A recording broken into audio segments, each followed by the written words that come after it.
kabla ya mwanzo. Nitatangaza mwisho, nitatangaza mwisho. Mwisho ni wale kupata ndoa katika jina la Yesu.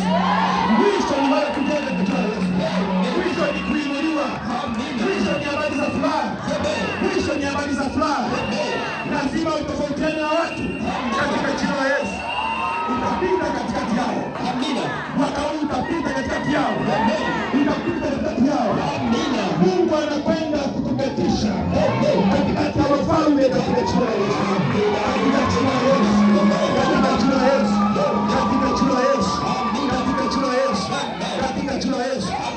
Biblia inasema Danieli 12 mstari wa 3. Maandiko yanasema ya kwamba wenye hekima watang'aa kama mwanga wa anga. Wenye hekima watang'aa.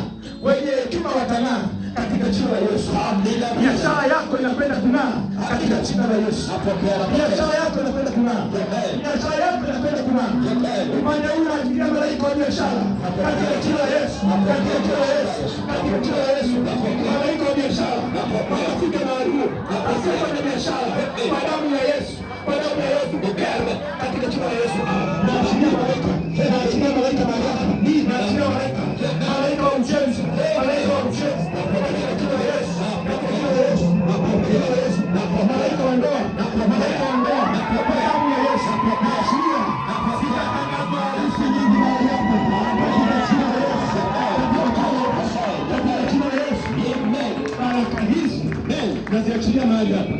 Utukufu wa mwisho utavuka nao kwenda 2026 na mwaka 26 utatembea na utukufu wa Bwana katika jina la Yesu.